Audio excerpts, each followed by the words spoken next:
Corona पर नजर हमारे इस खास कार्यक्रम में आपका स्वागत है और वक्त भी है कोरोना पर बारीक नजर रखने का। संक्रमण का आंकड़ा लगातार बढ़ रहा है, लेकिन संक्रमितों की रिकवरी रेट यानी मरीजों के ठीक होने की रफ्तार 41.5% से ज्यादा हो गई है। लेकिन ऐसे में यह भी जानना जरूरी है कि जीवन अपनी रफ्तार पकड़ रहा है, लेकिन सावधानी के साथ। मैं हूं ओम प्रकाश दास और सबसे पहले नजर कोरोना अपडेट पर। इस वक्त के आंकड़े क्या हैं, इस पर हम नजर डाल लेते हैं। भारत में भारत में कोविड-19 के संक्रमणों की संख्या पे के आंकड़ों पर अगर हम नजर डालें तो ये साफ तौर पर तस्वीर निकल कर आती है कि इस वक्त सक्रिय मामलों की संख्या 77,103 है। इसके अलावा जो मरीज स्वस्थ हुए हैं अब तक, उनका आंकड़ा 57,720 है। और इसके अलावा कोविड-19 की वजह से जिनकी मृत्यु हुई है उनका आंकड़ा 4,000 को पार कर गया है। और इसके अलावा कुल मामलों की अगर हम बात करें तो वो है 1,38,845, यानी लगभग 1,39,000 तक ये मामला पहुंचता हुआ। और इसके साथ साथ हम देखें खासकर जो रिकवरी रेट है वो भी बढ़ा है, और वो रिकवरी रेट 41% से ज्यादा हो गया है।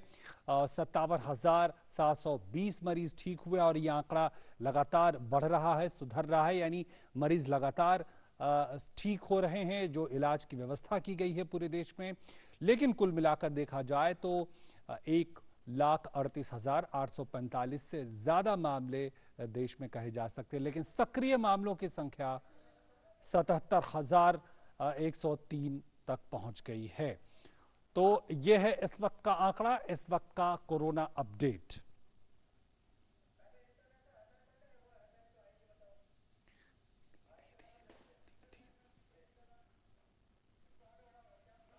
तो इस वक्त का कोरोना अपडेट आपके सामने आंकड़ों के लिहाज से, और हम नजर डाल लेते हैं सबसे पहले पूरी दुनिया में जो कोरोना के मामले हैं उनसे जुड़ी क्या है हेडलाइंस।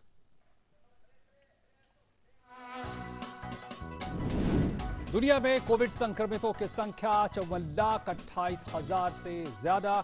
संक्रमण के कारण मृतकों की संख्या 3,45,000 से ज्यादा हुई।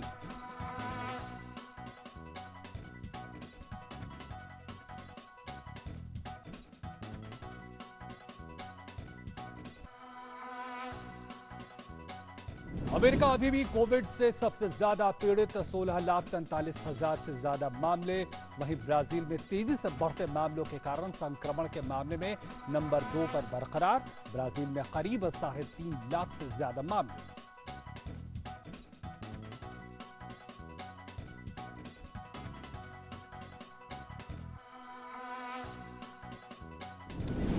पिछले 24 घंटों में करीब 9,000 नए मामले आने के साथ ही रूस में कोरोना संक्रमितों की संख्या 3.5 लाख से ऊपर पहुंची।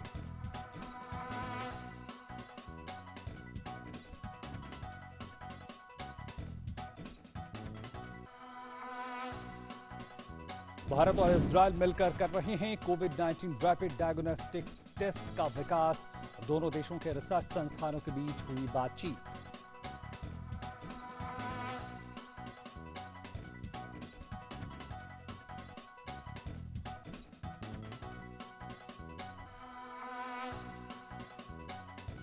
जापान में कोरोना वायरस के कारण लागू राष्ट्रव्यापी पाबंदियां हुई समाप्त। जापान के टोक्यो और 4 दूसरे हिस्सों में लागू आपातकाल हुआ समाप्त।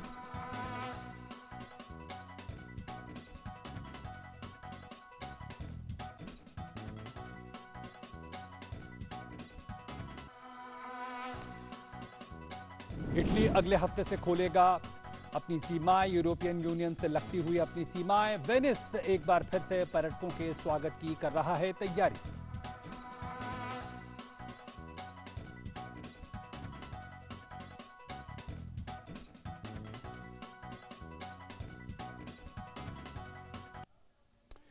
तो ये अंतर्राष्ट्रीय सुर्खियां आपने देखी। अब देखते हैं भारत से जुड़ी क्या सुर्खियां हैं कोरोना को लेकर।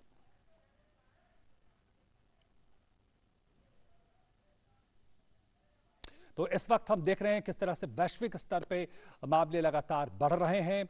और इसके अलावा हमने आपको ये भी बताया किन देशों में मामले ज्यादा गंभीर है। अब राष्ट्रीय स्तर पे क्या स्थिति है, इस पे नजर डालते हैं। और हम देख रहे हैं भारत की हम बात करें, जिस तरह से थोड़ी देर पहले हमने आपको आंकड़े दिखाए किस तरह से मामले बढ़ रहे हैं, लेकिन उसके साथ साथ जो रिकवरी रेट है वो भी बढ़ रही है। आइए नजर डालते हैं हेडलाइंस पर। भारत में पिछले 24 घंटों में आए कोरोना संक्रमण के करीब 3,500 मामले। तो पिछले 24 घंटों में करीब 3,500 संक्रमित लोग हुए स्वस्थ।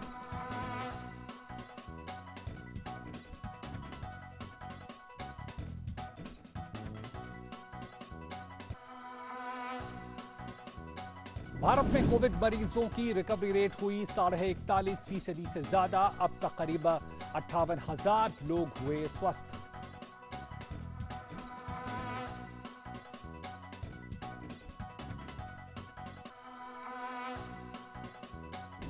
उत्तर प्रदेश सरकार ने प्रवासी कामगारों के रोजगार के लिए शुरू की कामगार श्रमिक सेवा योजना और रोजगार कल्याण आयोग का किया गठन। लोगों को मिलेगी ट्रेनिंग और होगा इंटर्नशिप कोर्स।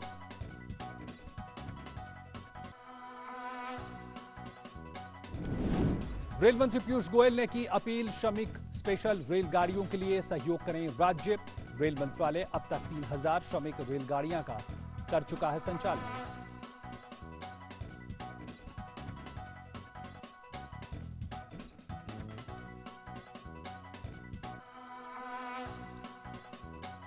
घरेलू विमान सेवाएं हुई शुरू। लखनऊ, भुवनेश्वर, चेन्नई सहित कई अन्य जगहों से उड़े यात्री विमान। आंध्र प्रदेश में 26 मई और पश्चिम बंगाल में 28 मई से होंगी कुछ उड़ानों की शुरुआत।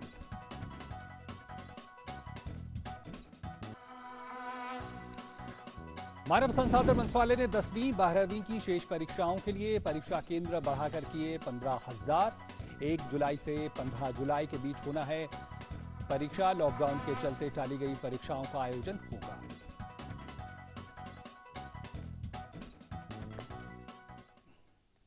और अब एक नजर डाल लेते हैं कि वैश्विक स्तर पे जो कोविड प्रभावित देश हैं, शीर्ष 10 देश वो कौन कौन से हैं और क्या आंकड़े हैं, इस पे हम नजर डालते हैं।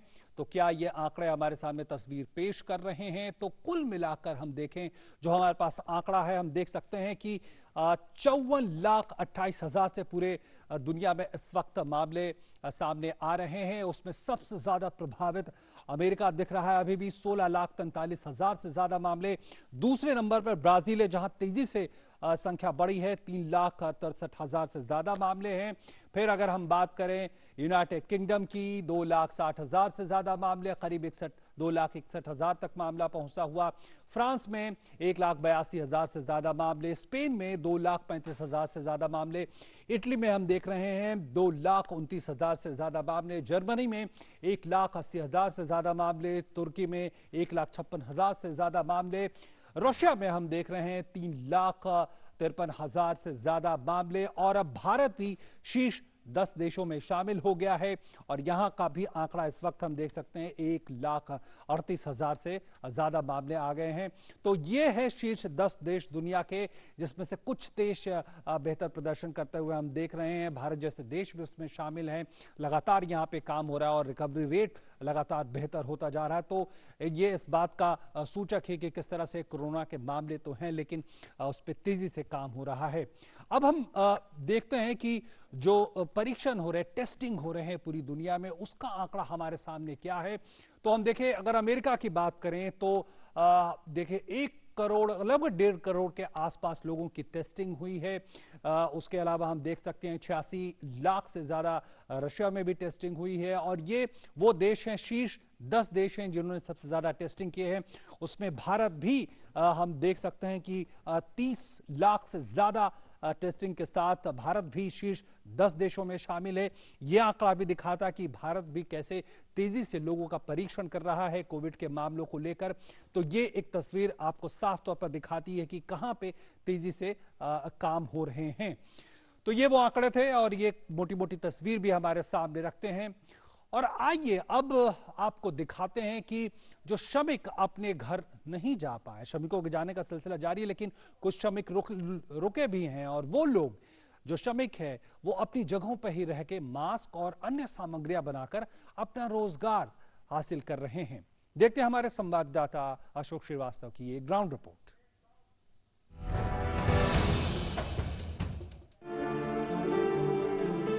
इस मुश्किल दौर में भी कुछ कामगार ऐसे हैं जो आज भी शहरों में डटे हुए हैं।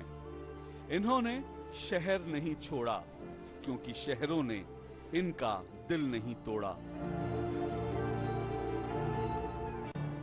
भागलपुर बिहार के राकेश कुमार 10 साल से दिल्ली में हैं और राकेश कुमार अब भी दिल्ली में डटे हुए हैं और काम भी कर रहे हैं। राकेश, आप भागलपुर नहीं गए, क्यों, क्या वजह, क्या कर रहे हैं यहाँ? यहाँ पे रोजी रोटी मिल गई इसलिए नहीं गए गांव। गांव जाके क्या करते वहाँ, कुछ कोई रोजी रोटी वहाँ का है नहीं, इसलिए यहाँ रोजी रोटी मिल गई, खाने पीने की सब हर तरह की सुविधा मिल गई यहाँ, इसलिए यहीं काम करने लगे। दरअसल लॉकडाउन लगा तो फैक्ट्री के मालिक अशोक सिंह ने पहले तो कामगारों को राशन दिया, पगार दी और फिर बदलते दौर में अपने काम को नया रंग रूप दे दिया। हमारा शूज का काम है, शूज के ऊपर के अपर का काम और मास्क और शू कवर का काम एक ही जैसा था, तो मैंने जहाँ तहाँ थोड़ी बहुत मैंने व्यवस्था करके और पीपी किट में जो शू कवर लगता है वो बनाने का काम हमने अगली तनख्वाह के टाइम में शुरू कर दिया था और कुछ थोड़ी बहुत हमने मास्क बनाना भी कपड़े का शुरू कर दिया। तो उससे हमारी जो लेबर थी, एक तो उनको काम मिल गया और उनको पैसे हम सप्ताह में देने लगे। पहले जैसे हम लोग महीने में सैलरी देते हैं, तो हमने कहा इनको महीने सप्ताह में देंगे तो इनको खर्चे के पैसे मिलते रहेंगे। इसमें हमारी भी स्वार्थ थी कि आप जो अगर हम सोचें कि केवल हमने लेबर के लिए किया, उसके अलावा हमारा भी तो स्वार्थ है ना। हमारी अगर लेबर चली जाएगी तो हम आगे आने वाले टाइमों में जब काम खुलेगा तो हम कैसे करते।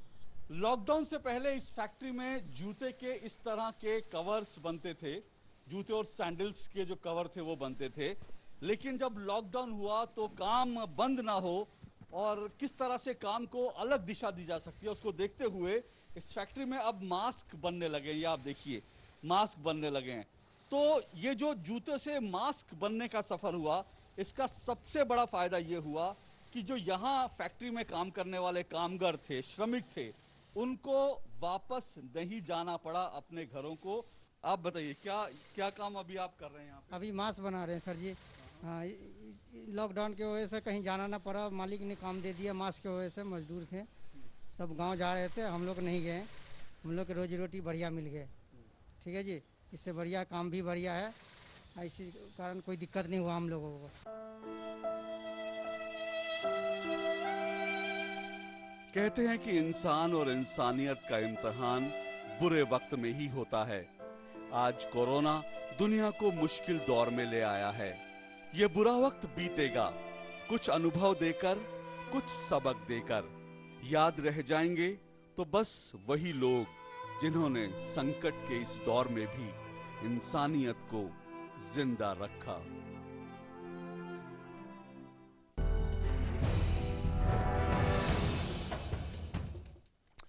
और कोरोना की महामारी के दौरान देश के नागरिकों को सहूलियतें देने के लिए हरियाणा पोस्टल विभाग ने डाक मित्र सेवा शुरू की है।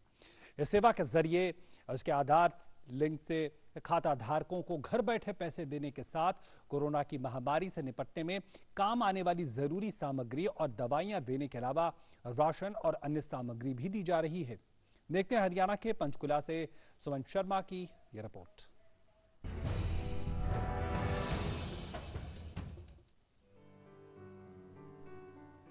सीधा साधा डाकिया जादू करे महान, एक ही थैले में भरे आंसू और एक ही थैले में मुस्कान। निजा फाजली के ये शब्द लॉकडाउन के बीच आज के परिप्रेक्ष्य में डाकिये द्वारा घर घर जाकर खुशी बिखेरने के इन वीडियोज को देखकर पूरी तरह सार्थक लग रहे हैं। लॉकडाउन में हरियाणा के डाक विभाग ने देश सेवा के प्रति अपनी जिम्मेदारी समझते हुए डाक मित्र ऐप की शुरुआत की है। हरियाणा के chief post master general Ranju Prasad ने बताया कि इस ऐप के जरिए आधार से लिंक बैंक खाता उपभोक्ताओं को 1000 रुपए से लेकर 10,000 रुपए तक की राशि डाकिये द्वारा घर बैठे दी जाती है। इस ऐप से पोस्टल लाइफ इंश्योरेंस और rural postal life insurance policy का डिजिटल पेमेंट करने के अलावा कोरोना की महामारी के निदान में काम आने वाली आवश्यक वस्तुएं जैसे मास्क, दस्ताने, जीवन रक्षक दवाइयाँ और पीपीई किट के अलावा जरूरतमंद लोगों को राशन और अन्य सामग्री डोर स्टेप पर दी जा रही है। हरियाणा पोस्टल सर्कल ने एक डाक मित्र ऐप तैयार किया है, जिसके द्वारा हम लोग डोर स्टेप पर जो भी आधार लिंक बैंक अकाउंट होते हैं उसको हम लोग 1000 से लेकर के 10,000 तक किसी भी बैंक में अकाउंट हो, हम लोग उसको जनता को वहां दे सकते हैं। दूसरा, डिजिटल पेमेंट कर सकते हैं, PLI, RPLI पॉलिसीज वगैरह का।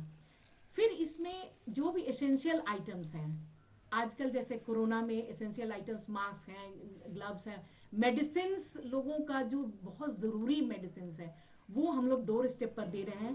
प्रदेशवासियों की मदद के लिए पंचकुला, फरीदाबाद, गुड़गांव और रोहतक में मोबाइल पोस्ट ऑफिस भी चलाए जा रहे हैं। जो भी हमारे कर्मी है, जो हमारे कर्मचारी डाकघर में काम कर रहे हैं, उन्हें प्रॉपर प्रिवेंटिव मेजर्स लिए जा रहे हैं। मास्क के साथ और ग्लव्स के साथ वो काम कर रहे हैं। कोरोना काल में पोस्टल विभाग द्वारा जारी की जा रही सेवाओं से यहाँ के नागरिक भी लाभान्वित हो रहे हैं। मुझे पैसे निकलवाने थे, लेकिन मैं बैंक के बाहर काफ़ी देर से खड़ी थी, लेकिन ये जो सुविधा है इससे मुझे आसानी से पैसे मिले। पैसों की बहुत दिक्कत थी और आप डाक के माध्यम से हमें ये पैसे घर पर मिल गए। हरियाणा पोस्टल सर्किल में 7,000 से अधिक डाक कर्मी एवं अधिकारी और लगभग 3,000 कुशल पोस्टमैन और ग्रामीण डाक सेवक घर घर जाकर सेवा कार्य कर रहे हैं। निश्चित तौर पर हरियाणा पोस्टल विभाग द्वारा लॉकडाउन में डाक मित्र मोबाइल ऐप द्वारा की जा रही सेवाएं न केवल सराहनीय है, बल्कि देश के प्रति सच्ची मानवीय सेवाओं की जीवंत मिसाल भी है, जो अन्य सरकारी विभागों को राष्ट्र सेवा की प्रेरणा देगी। OP यादव की रिपोर्ट, DD न्यूज।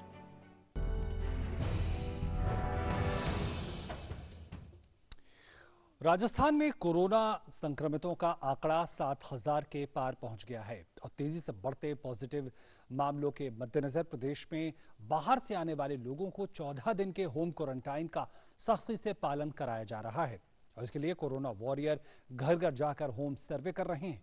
पेश है जयपुर से हमारे संवाददाता विशाल बैरिस्टो की ये रिपोर्ट। पिताजी का नाम है राजेश मानसिंह, पुत्री है।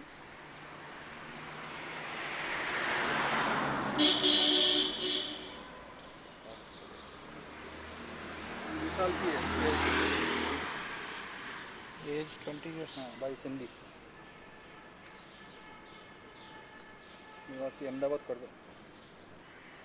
नहीं, अभी ये तो यहाँ का एड्रेस आएगा। अभी यहाँ जयपुर, हाँ, फ्लैट में ये वाला था। 609 लिख दो ना, 609 के टावर। 609 के टावर। मैं इस वक्त जयपुर के बनी पार्क इलाके में हूँ और जैसे कि आप देख सकते हैं एक फॉर्मेलिटी चल रही है होम क्वारंटीन की, और ये इसलिए है कि जो बाहर से आने वाले लोग हैं उनको 14 दिन के लिए होम क्वारंटीन किया जा रहा है।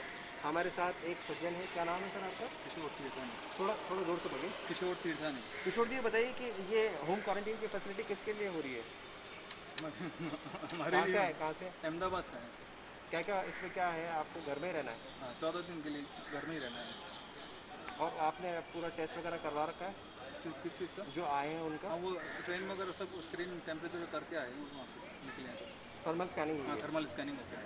हमारे साथ एक कोरोना वॉरियर भी हैं। क्या शुभ नाम है आपका? धर्मेंद्र सिंह। धर्मेंद्र जी, ये बताइए कि कितने लोगों का अभी तक आपने फॉर्मेलिटी करी है और क्या फॉर्मेलिटी है ये?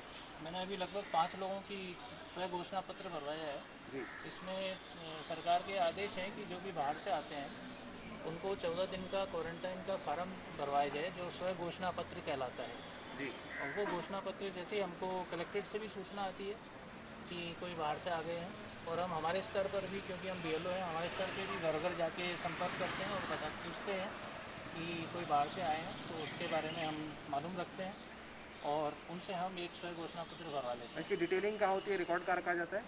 इसका हमारे ऑफिस कलेक्ट्रेट में रिकॉर्ड जमा होता है और कंप्यूटराइज्ड होता है फिर वहाँ से। तो जैसे कि आपने सुना, ये सब चीज़ों का रिकॉर्ड रखा जा रहा है और वो इसलिए कि मैं और आप सुरक्षित रहें और एक दूसरे को भी पहले से अवेयर करें, ताकि जो भी बाहर से आ रहा है वो 14 दिन का जो क्वारंटीन है उसको सख्ती से उसकी पालना हो। विशाल बैरिस्टो, DD न्यूज़, जयपुर। और कोरोना की महामारी के बीच महाराष्ट्र के ठाणे में हजारों प्रवासी श्रमिक लॉकडाउन की पालना में वहां रुके हुए हैं और इन श्रमिकों और झुग्गी बस्तियों में रहने वाले जरूरतमंद लोगों को खाना और राशन सामग्री देने के अलावा अन्य तरह की मदद कर रही हैं एक महिला समाज सेविका सुमन अग्रवाल, जो रोज इनके खाने पीने की व्यवस्था करने के अलावा मास्क और सैनिटाइजर देकर उन्हें सामाजिक दूरी का पालन करने के लिए भी जागरूक कर रही हैं। देखते हैं ठाणे से हमारी ये ग्राउंड रिपोर्ट।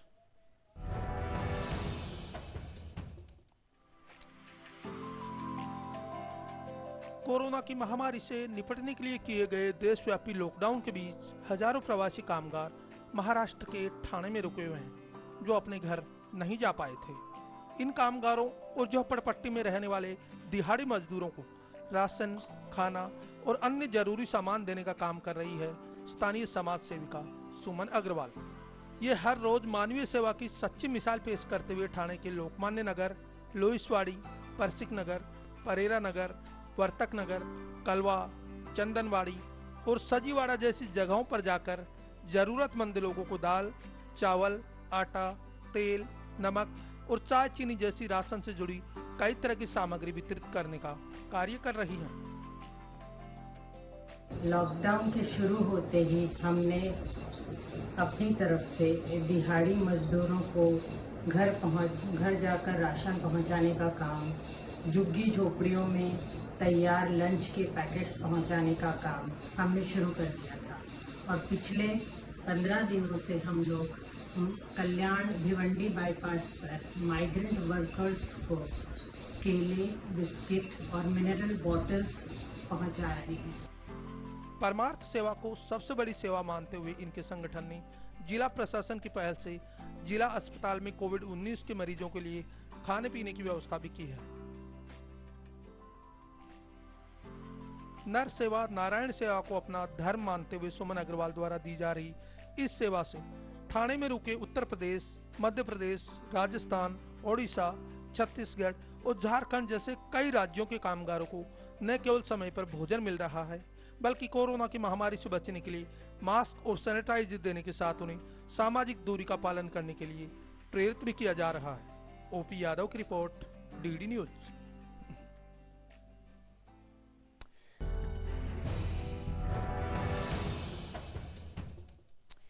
खादी मास्क अब लोकल से ग्लोबल बनने जा रहा है। जी हां, खादी और ग्रामोद्योग आयोग यानी KVIC अब सूती और रेशम से बने फेस मास्क का निर्यात भी करने जा रहा है। KVIC चेयरमैन विनय कुमार सक्सेना ने हमारे संवाददाता शैलेंद्र मिश्र से बातचीत में बताया कि देश में खादी मास्क की भारी मांग आ रही है। हम लोगों ने 15 अप्रैल को अपना डबल लेयर्ड कॉटन मास्क जो है लॉन्च कर दिया और उसके बाद लगभग हमारे पास करीब 8 लाख मास्क की सप्लाई के ऑर्डर्स आए। हम लोगों ने अभी तक करीब 6.5 लाख मास्क सप्लाई कर दिए हैं। जो हम लोगों ने अभी तक जो मास्क को सप्लाई किया है, राष्ट्रपति भवन को बहुत लार्ज क्वांटिटी में दिया है, प्रधानमंत्री कार्यालय ने हमसे परचेज़ किया है, बहुत सारी मिनिस्ट्रीज़ हैं जिन्होंने परचेज़ किया है, जम्मू कश्मीर सरकार ने हम लोगों से परचेज़ किए और आम पब्लिक हमें ईमेल पर अपने ऑर्डर्स देती है। अभी जब से हमारे आउटलेट्स खुल गए हैं, लोग आते हैं, खरीदते हैं, तो ये चल ही रहा है। अभी हाल ही में हम लोगों ने 2 दिन पहले silk mask, triple layered silk mask को लॉन्च किया है। ये महिलाओं के लिए है। ये मास्क की खासियत ये है कि इसमें 2 लेयर कॉटन फैब्रिक की है और 1 लेयर सिल्क की है। ये फैशनेबल है, बायोडिग्रेडेबल है, वॉशेबल है, स्किन फ्रेंडली है और साथ साथ स्मार्ट है। और इसको हम लोग अभी कोशिश कर रहे हैं कि एक्सपोर्ट किया जाए, क्योंकि ये एक्सपोर्ट के लिए जो है बिल्कुल यूनिक प्रोडक्ट है। प्रधानमंत्री जी ने कहा है लोकल प्रोडक्ट्स के लिए वोकल होने के लिए। प्रधानमंत्री जी ने कहा है कि आपको ग्लोबल जो है अपने लोकल प्रोडक्ट्स को करना है। इन मास्क को बनाने में कितने रोजगार नए पैदा हुए या जो महिलाओं को जो जमीनी स्तर पर काम करती हैं उनको फायदा हुआ? अभी मैं आपको ये बताऊं कि जब ये मास्क बन रहा है तो 1 मीटर के अंदर करीब जो है 10 मास्क जो हैं बनते हैं। तो आप यूँ समझ लीजिए कि जो अभी तक हम लोगों ने करीब 70,000 मीटर कपड़ा जो है वो यूज़ कर लिया है। सिलाई में रोज़गार क्रिएट हो रहा है, कटिंग के लिए अलग टीम होती है, उसमें रोज़गार क्रिएट हो रहा है। और सिल्क के मास्क में आपने देखा होगा कि कान के पीछे लगाने के लिए एक इलास्टिक लगी हुई है, वो करीब 9 जो है इंच लगती है। वो जो इलास्टिक बनाने वाली कंपनी, उनको रोज़गार मिल रहा है। और इसमें बहुत ही खूबसूरत 2 बीड लगाए गए हैं, 4 बीड्स लगे हुए हैं, जो महिला अपने कान पर उसको एडजस्ट कर सकती है अपने साइज़ के लिहाज से। इन बीड बनाने वालों को भी रोज़गार मिल रहा है।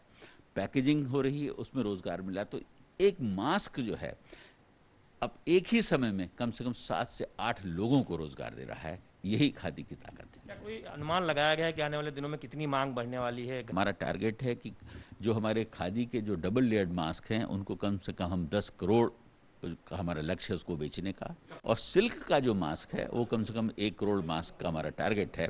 अगर हम इस टारगेट को पूरा करते हैं तो हम ज़मीनी स्तर पर लोकल लोगों को रोजगार क्रिएट करने में एक बहुत बड़ा रोल अदा कर सकेंगे। और आज हमारे इस खास कार्यक्रम में इतना ही, लेकिन आपको छोड़ जाते हैं बाल सेना के संदेश के साथ। क्या है उनका संदेश, आप देखिए। हमें दीजिए इजाजत। नमस्कार। कोरोना वायरस पूरी दुनिया में फैला हुआ है, इसीलिए हमें बाहर नहीं जाना है और साबुन से अच्छे से हाथ धोने हैं या फिर सैनिटाइजर यूज करना है,